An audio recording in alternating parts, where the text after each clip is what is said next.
तो ये जो नौकरी करने वाले जो मानसिकता है ना कि अब तो नौकरी है ही नहीं, 4 पोस्ट है उसके लिए 2 लाख लोग हमारे 35-40 साल तक तैयारी करते रहते हैं। पूछिए सब लोगों से ये सबके बच्चे क्या कर रहे हैं, तो घर में बैठ के इंजीनियरिंग मेडिकल जो आरक्षण मिला और जिसकी वजह से इतने बढ़िया बढ़िया पैंट शर्ट पहने यहाँ लोग घूम रहे हैं, थोड़ा पेट भी निकल गया होगा आके, तो वो नहीं मिल पाता ना। तो उन्होंने अंग्रेजों के साथ लड़ा, अंग्रेजों के साथ समझौते किए, कांग्रेस के साथ लड़ा, कांग्रेस के साथ समझौते किए।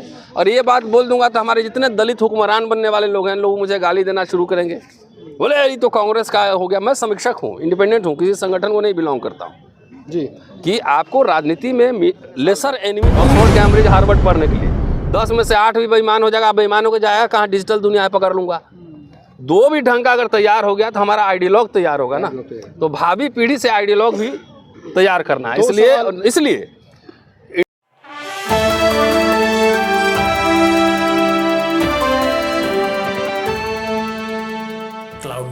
के रूप में आया हूँ इधर। चलिए सुन रहा हूँ, सुबह से बैठ के लोगों को सुन रहा हूँ किस किस तरह के विचार आ रहे हैं जी।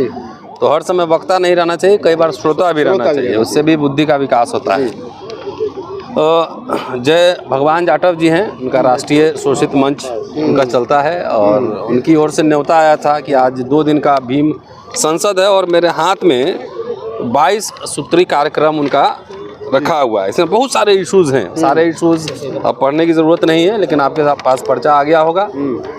और मुझे लगता है कि थोड़ा सा इसमें कन्फ्यूजन रहा शुरू में और अभी भी है, और जो संचालक महोदय हैं उनसे बाद में कहूँगा कि वो बार बार कह रहे थे कि राजनीतिक मंच नहीं है, सामाजिक कार्यक्रम है। लेकिन जितने मुद्दे हैं सब राजनीतिक और आर्थिक मुद्दे हैं। तो हम लोग तो वैसे भी समाज सुधारक हैं नहीं है ना, धर्म प्रचारक हैं, हम लोग तो आम एक्टिविस्ट हैं और आते हैं तो हमारे राजनीतिक आर्थिक मुद्दे ज़्यादा महत्वपूर्ण होते हैं। तो अगर भीम संसद अगर है और भीम संसद में तत्कालीन राजनीति पर और आर्थिक स्थिति पे चर्चा नहीं होगी तो साधु लोग तो अपने धर्म संसद में राजनीति कर रहा है ना। तो आदमी को इतना अपॉलिटिकल नहीं होना चाहिए। अपॉलिटिकल होने का मतलब है अपने हितों का कुठाराघात खुद ही कर रहे हैं। तो ये मेरी राय है, मेरा सजेशन है कि समाज सुधार कार्यक्रम होता है तो अब सामाजिक संगठन में जाएंगे, बोलें कि एक साथ खाना खाना चाहिए, आडंबर पाखंड नहीं करना चाहिए, और रोटी बेटी का समाज सुधार का कार्यक्रम है। मेरा उसमें दिलचस्पी बहुत नहीं है कि आप गए और खाना खाइए ना खाइए, शादी किए ना किए, कॉमन इंटरेस्ट जो पॉलिटिकल इंटरेस्ट है या इकोनॉमिक इंटरेस्ट है उस पर एकजुटता है कि नहीं है। ये डॉक्टर अंबेडकर भी कहते थे इस बात को। तो मुझे लगता है कि भीम संसद आयोजित है 2 दिन का, तो इसमें भीम घोषणा पत्र भी निकलना चाहिए और कंसेंसस। अब सवाल है कि हमारा समाज बहुत नशा है पूरा हुक्मरान बनने का। जहाँ देखिए हमें हुक्मरान बनना है, बाबा साहब ने कहा था, काशीराम जी ने कहा था, तो हुक्मरान बनते बनते जो है जो संविधान से मिला था वो सारे गायब हो गए। धीरे धीरे जो है वो सारे ख़त्म हो रहे हैं। हम लोग हुक्मरान ही बनने की तैयारी में हैं। मैं समझता हूँ कि यहाँ से एक मैनिफेस्टो निकले, भीम मैनिफेस्टो, और हुक्मरान जिनको बनना है ज़रूर बने। हमें हुक्मरान बनने का मतलब सिर्फ एमएलए एमपी और मिनिस्टर बनना नहीं है। हुक्मरान बनने का मतलब है कि बिजनेस मैनेजमेंट भी करना और पूंजीपति भी बनना। अब तो यह संविधान की मूल भावना खत्म हो गई, पूंजीवाद आ चुका है, इसको स्वीकार कीजिए, समाजवाद जा चुका है, वेलफेयर स्टेट जा चुका है। तो नए समाज की नई चुनौतियाँ होती हैं। जब अंग्रेज भारत में थे तो उस समय डॉक्टर अंबेडकर की चुनौतियां कुछ और थी, लेकिन जब अंग्रेज चले गए, जब संविधान बना, जब वो कैबिनेट में आया तो उस समय चुनौतियां कुछ और थी।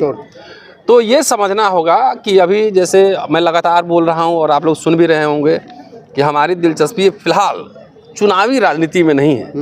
थिंक टैंक तैयार करने की ज़रूरत है। जितने आर्थिक मुद्दे हैं हमारे समाज में 10 इकोनॉमिस्ट भी नहीं है कि ज़रा इसकी व्याख्या कर दें, ज़रा विश्लेषण कर दें, बजट एलोकेशन का विश्लेषण कर दें। मैंने पिछले बार एक भाषण में कहा था कि 2,80,000 रुपया करोड़ जो है, 2,80,000 करोड़ रुपए SC ST कॉम्पोनेंट प्लान के कहाँ चले गए पता नहीं। और इसमें सभी तरह की सरकारें शामिल थी, चाहे वो समाजवादी हो, दलितवादी हो, वामपंथी हो, बीजेपी हो, कांग्रेस हो, तमाम तरह की सरकारें थी। तो जो एक कहते हैं ना कि एक सचेतक की भूमिका में कि हमारे लोग का एक इंटेलेक्चुअल ग्रुप हो कि जो हर समय वॉच डॉग की तरह उस पर नज़र बना के रखे कि हमारे पैसे कहाँ गए, वो नहीं है। और ये संसद में आप उठा के देखेंगे तो असहमति ज़रूरी है और मेरी बात से लोग असहमत हो सकते हैं।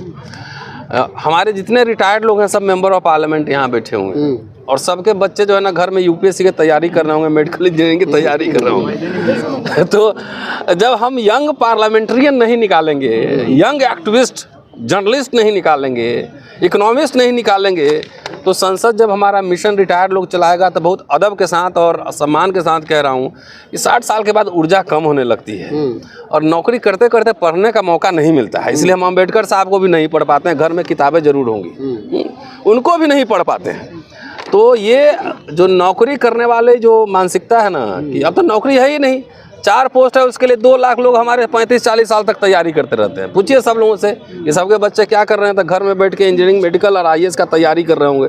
कोई इकोनॉमिस्ट नहीं बना रहा है, कोई लंदन, हार्वर्ड, कैम्ब्रिज नहीं भेज रहा है, बाबा साहब के नाम लिए जा रहे हैं। सीधे सीधे 2 तरह की स्ट्रैटेजी है कि या तो जो मिला था उसकी पुनर्वापसी कैसे हो, और जो इमीडिएटली जो है, इमीडिएट जो हमारा स्ट्रेटजी होना चाहिए कि जो RSS बैक्ड बीजेपी गवर्नमेंट है इसको कैसे हराया जाए 2024 के चुनाव में, सबसे पहला काम। और हम अब शत्रु भी नहीं पहचानते। आप डॉक्टर अंबेडकर को पढ़ते 1948 में उन्होंने लखनऊ में कहा था कि हमने कांग्रेस सरकार क्यों ज्वाइन किया, कांग्रेस कैबिनेट क्यों ज्वाइन किया। कहते हैं कि हमें हर समय लड़ने के लिए नहीं लड़ना चाहिए, हर समय विरोध करने के लिए नहीं लड़ना चाहिए, कई बार हमको कॉम्प्रोमाइज़ करने होते हैं राजनीति में, और कॉन्स्टिट्यूएंट असेंबली में नहीं गए होते तो जो आरक्षण मिला और जिसकी वजह से इतने बढ़िया बढ़िया पैंट शर्ट पहने यहाँ लोग घूम रहे हैं, थोड़ा पेट भी निकल गया होगा आके, तो वो नहीं मिल पाता ना। तो उन्होंने अंग्रेजों के साथ लड़ा, अंग्रेजों के साथ समझौते किए, कांग्रेस के साथ लड़ा, कांग्रेस के साथ समझौते किए। और ये बात बोल दूंगा तो हमारे जितने दलित हुक्मरान बनने वाले लोग हैं, लोग मुझे गाली देना शुरू करेंगे, बोले ये तो कांग्रेस का हो गया। मैं समीक्षक हूँ, इंडिपेंडेंट हूँ, किसी संगठन को नहीं बिलोंग करता हूँ जी। कि आपको राजनीति में लेसर एनिमी तलाशने होते हैं। 2 तरह के शत्रु होते हैं, एक बड़े शत्रु, एक छोटे शत्रु। अगर आप पूरा जितना दलित है इस देश का एक साथ खड़ा हो जाए, 85% आप कह रहे हैं लेकिन 85% यथार्थ नहीं है, इस बात को समझिए। मैं यहाँ सिर्फ SC और ST को एड्रेस कर रहा हूँ फिलहाल, रिलीजियस माइनॉरिटी को, OBC को नहीं एड्रेस कर रहा हूँ, ये SC ST को एड्रेस कर रहा हूँ कि जो सरकार आपके अधिकार को बेच के ख़त्म कर रही है वो आपका शत्रु नंबर 1 नहीं है। और जिन सरकारों में आपको आरक्षण मिला, स्पेशल ड्राइव मिला, सारे आप मल्टीनेशनल कंपनी सब में, सरकारी कंपनी में नौकरी मिली, रेलवे में नौकरी मिली, टेलीग्राफ में नौकरी मिली, वो आपका शत्रु नंबर 1। अगर मुझे मौका लगे, मैं संगठन, इतने सारे लोग हैं, चलो भारत जोड़ो यात्रा में ये मैनिफेस्टो लेके, भीम मैनिफेस्टो लेके खड़ा हो जाते हैं कि राहुल गांधी जी जरा भीम मैनिफेस्टो के बारे में बात करिए और ये एजेंडा में शामिल करेंगे कि नहीं करेंगे। आप हमारे 500 बच्चों को PhD करवाइए, विदेश में घोषणा पत्र में शामिल कीजिए, तो नहीं, ये नहीं करें। देखिए हम लोग, आप जानते हैं कि हम लोग सब, सरकार बीजेपी की है तो वहाँ उसके खिलाफ भी लड़ते हैं और लोगों से मिलते भी हैं। किसके लिए? समाज के लिए। अपने लिए कभी मांगा है हमने किसी से? कोई कह दे कि अपने लिए कुछ मांगा है? समाज के लिए कि भाई ये खत्म हो रहा है, जो आप कुर्सी पे बैठे हैं आप ही को इसका निराकरण करना होगा। भारत बंद भी हुआ था, बिल्कुल है। तो ये सवाल ये है कि हमारे समाज को बड़ा शत्रु कौन है, छोटा शत्रु कौन है, इसको अगर नहीं पहचानेंगे तो समझिए कि आप हुक्मरान बनने के चक्कर में रहने को घर नहीं सारा जहाँ हमारा, सारे आरक्षण पिट गए, लुट गए, अधिकार लुट गए, सब कुछ खत्म हो गया। अभी तक आपको राजनीतिक शत्रु आपके कौन है ये नहीं समझ में आ रहा है। मेरा कहने का मतलब ये है कि सारे दलित और ट्राइब भी मिल जाएगा तब भी वो सरकार नहीं बना पाएगी। मेरी बात समझ रहे हैं? तो हम लोग को एक प्रेशर ग्रुप की तरह काम करने चाहिए। और जो लोग हैं, मैं तो कह ही रहा हूँ कि सपा हो, बसपा हो, कांग्रेस हो, हमें चुनाव नहीं लड़ रहा, हम कोई पार्टी नहीं है, लेकिन हम घोषणा पत्र में जरूर शामिल करवा लें कि हमारे बच्चों को स्कॉलरशिप कहाँ गए। पहले फ्रीशिप होती थी, दलितों को दुकान बना बना के बांटे गए, सब उड़ गए। और समाज हमारा पागल है, हमें हुक्मरान बनना, अरे कैसे बनोगे पता नहीं। तो भीम संसद हुआ है और हमारी ये राय है, इनके जो ऑर्गेनाइजर सब हैं, कि आप जो है यहाँ से भीम घोषणा पत्र जारी करें। और जितने रोज कार्यक्रम हो रहा है देश में, अभी 28 तारीख को उदित राज जी का भी प्रोग्राम है, और जितने ऐसे लोग हैं, जिन्हें वाम सेफ है, तमाम लोगों का एक राष्ट्रीय जो है अलायंस बने, मंच बने। फिलहाल वो गैर राजनीतिक हो। गैर राजनीति का मतलब ये नहीं कर रहा हूँ कि राजनीतिक मुद्दे ना हो, गैर राजनीति का मतलब है कि हमारा इंटरेस्ट चुनाव लड़ने में नहीं है। राजनीति से परे कुछ भी नहीं होता है, सब कुछ डिसाइड होता है कहाँ पे? संसद में, विधानसभाओं में। तो गैर राजनीतिक तो कुछ भी नहीं है। रिजर्वेशन ला के आपको सब कुछ खत्म कर दिया, आपका पास बचा क्या? ठेंगा, कुछ नहीं बचा है, हुक्मरान बनते रहिए। तो ये है कि एक ऑल्टरनेटिव एजेंडा कैसे लागू हो, पूंजीवाद तो आ चुका है। अब समाजवाद जिस समय आएगा बराबरी का, उस समय देख लेंगे। लेकिन पूंजीवादी व्यवस्था में तो कुछ इंडस्ट्रीज भी चाहिए ना। हम कहाँ कर रहे हैं, बच्चे हमारा कहाँ गए, जो मैनेजमेंट पढ़ते हो बच्चे कहाँ, उनको बुला के लाइए, उसको 25,000 करोड़ का मालिक बनवाना है। ये एजेंडा में होना चाहिए। जब समतावाद आएगा तब समतावाद करेंगे, लेकिन जब समतावाद विषमतावाद है तो उसी में आपको जगह बनानी पड़ेगी ना। कार्ल मार्क्स कम्युनिस्ट मैनिफेस्टो लिखे तो कोई तो नहीं कि समाजवाद जो साम्यवादी सरकार बनी तब लिखे, वो तो पूंजीवाद में ही रहे और पूंजीवाद में ही पढ़ के उनका एंटीथीसिस किया। तो एंटीथीसिस करना पड़ेगा और बहुत ये विकट लड़ाई है। मैं पूरे समाज से अपील करता हूँ कि ये रिटायर लोग, खाली एनर्जी लेवल कम हो जाता है ना भाई, उनके मिशन चला रहे हैं नौजवान लोग सब। 22 साल का लड़का कैम्ब्रिज से PhD करके आता है, ऑक्सफोर्ड से आता है और पूरा अर्थव्यवस्था पे वो स्ट्रेटजी बना के देता है। और हमारा जितना नौजवान है लोग सब जाके देखिए, मुखर्जी नगर, राजेंद्र नगर में 35-40 साल तक वो खाली बाबूजी से पैसा लेके UPSC का तैयारी करता है, PCS का तैयारी। कहाँ से चलेगा मिशन? कोई मुझे बता दे कैसे चलेगा मिशन। बाबा साहब और डॉक्टर अंबेडकर का नाम ले रहे हैं, उनका जोड़िए पहले उम्र 91 से लेके आज 1918 में बोरो कमेटी के सामने साक्ष्य प्रस्तुत कर रहे थे। 26-27 में वो विधान परिषद के सदस्य बन चुके थे बॉम्बे में। साइमन कमीशन के सामने रिपोर्ट दे रहे थे 26-27 साल की उम्र में, 28 साल की उम्र में। 40 साल को देखिए, 22-23 साल में समता देन केवल बन चुका था, डिप्रेस क्लास इंस्टीट्यूट बन चुका था। 35-36 में आके इंडिपेंडेंट लेबर पार्टी बनाए हैं, 42 में जाके शेड्यूल कास्ट फेडरेशन बनाए हैं। तो जवान थे उस समय, बना रहे थे। अब यहाँ पे बुजुर्ग लोग से हम कितना उनको दौड़ाएंगे, नहीं दौड़ पाएंगे ना। तबीयत भी खराब होती है, शुगर ब्लड प्रेशर बढ़ा रहता है। तो हमारी पहली प्राथमिकता है कि पहला तो जो है, जितना संघी सरकार है जो कि खाली सांप्रदायिक नहीं है, जातिवादी भी है, इसको हराओ पहले 24 के चुनाव में। और जिनको 54-58 पे बिकना हो जाके भाजपा और RSS के साथ रहे। हम लोग उसके खिलाफ हैं, उसकी पूरी मंशा को समझते हैं। कांग्रेस जब की सरकार थी आज़ादी के बाद, तो जितने उसमें लीडर थे, कैबिनेट उठा के देखिए पूरा सब ऑक्सफोर्ड कैम्ब्रिज से पढ़ के आए थे। तो थोड़ा लिबरल डेमोक्रेटिक वैल्यू, चलो SC/ST का भी उन्मूलन करना है, थोड़ा अधिकार देना है, ये उनके एजेंडा में था। तो उनके आइडियाज़ आ रहे थे, ऑक्सफोर्ड कैम्ब्रिज से आ रहे थे। ये भाजपा RSS सरकार का आइडिया रहा है, मनुस्मृति से आ रहा है। संविधान खत्म करने की घोषणा नहीं होगी, ऑलरेडी वो सब पन्ने पटक जा रहे हैं धीरे धीरे, आपको पता नहीं लग रहा है अभी। वो घोषणा नहीं करेगा तो इमीडिएटली तो ये हराओ इसको, और ये प्रस्ताव पारित होना चाहिए। दूसरा, एक लॉन्ग टर्म स्ट्रेटजी होगी जिसमें नौजवान छात्रों को 12 साल 14 साल की उम्र से माइक हाथ में पकड़ाओ, अंग्रेजी भाषण देना सिखलाओ। आपके पास है कोई ऐसा कि जाके अंग्रेजी बोले वहाँ पे भाषण देने टेलीविज़न चैनल में, इंडियन एक्सप्रेस में एडिटोरियल लिखे है? तो नहीं, हमारा बच्चा बनेगा साहब बनेगा, कलेक्टर बनेगा। तो ये कहाँ से आएंगे अम्बेडकर, फिर कहाँ से आएंगे फूले, कहाँ से आएंगे काशीराम? तो ये लॉन्ग टर्म स्ट्रेटजी है कि कम से कम लीडर्स अपने घर से पैदा करने होंगे। रिटायर्ड लोग बहुत लंबे समय तक मिशन नहीं चला सकता है। आप 25 साल में नौकरी मिली, 60 साल में रिटायर हुए, 35 साल आपने ऑफिस में काम की, पढ़ने लिखने का टाइम ही नहीं मिला तो भीमराव अम्बेडकर को कहाँ से पढ़ पाओगे, फूले को कहाँ से पढ़ पाओगे?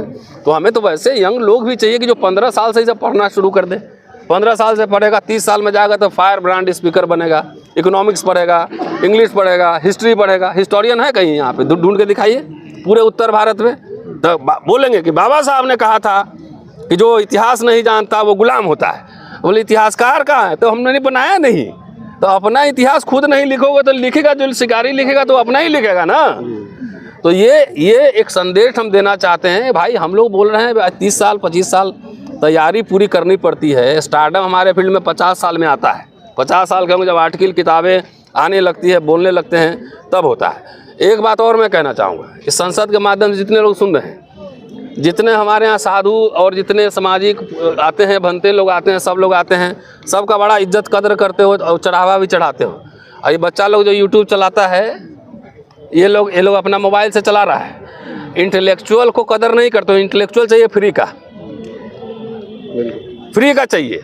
हमने सरकारें को छोड़ो, ये भीम संसद में ये प्रस्ताव पास हो जाए कि 10 बच्चे हम लोग स्पॉन्सर करेंगे साल में ऑक्सफोर्ड, कैम्ब्रिज, हार्वर्ड पढ़ने के लिए। 10 में से 8 भी बेईमान हो जाएगा। बेईमानों को जाएगा कहाँ? डिजिटल दुनिया है, पकड़ लूँगा। 2 भी ढंग का अगर तैयार हो गया तो हमारा आइडियोलॉग तैयार होगा ना। तो भावी पीढ़ी से आइडियोलॉग भी तैयार करना है। इसलिए इंटेलेक्चुअल्स को भी स्पॉन्सर करिए, तैयार करिए। इंटेलेक्चुअल फ्री का आप मांगते हैं कि इंटेलेक्चुअल आए भाषण दे, वो नहीं देगा। उसको तैयार करना होता है, उसके लिए पूरी व्यवस्था बनानी पड़ती है। तो ये जब तक नहीं समझेंगे, आरएसएस या कांग्रेस जाके देखिए पीछे कितने हिस्टोरियन इकोनॉमिस्ट काम करते रहते हैं उनके लिए, तो ये बात सीखेंगे नहीं तो इमीडिएट तुरंत हम लोग चाहते हैं कि सरकार में आ जाएं, अब बन जाए, हम मिनिस्टर बन जाएं, 2-4 सेक्रेटरी बन जाएगा, 2-4 ठेकेदार बन जाएगा। तो ये तो आप देख रहे हैं ना, 30 साल से तो खाली नॉर्थ इंडिया में देखिए कौन कौन सरकारें रहीं, उन सरकारों में भी SC/ST और कॉम्पोनेंट प्लान का पैसा भग गया, चला गया, कहाँ कोई पूछने वाला है? जो सेक्रेटरी IAS ऑफिसर बैठे होंगे वो सब जानते हुए भी नहीं बोलेंगे, क्योंकि प्रोटोकॉल में कहीं बोलेंगे तो हम सस्पेंड हो जाएंगे। तो हमें तो रिसर्चर चाहिए ना, दर्जनों की संख्या में जो सवाल खड़े करे, अखबारों में लिखे। लेटेस्ट अपडेट पाने के लिए हमारे चैनल क्लाउड न्यूज़ को अभी लाइक करें, सब्सक्राइब करें और बेल आइकन दबाना बिल्कुल ना भूलें।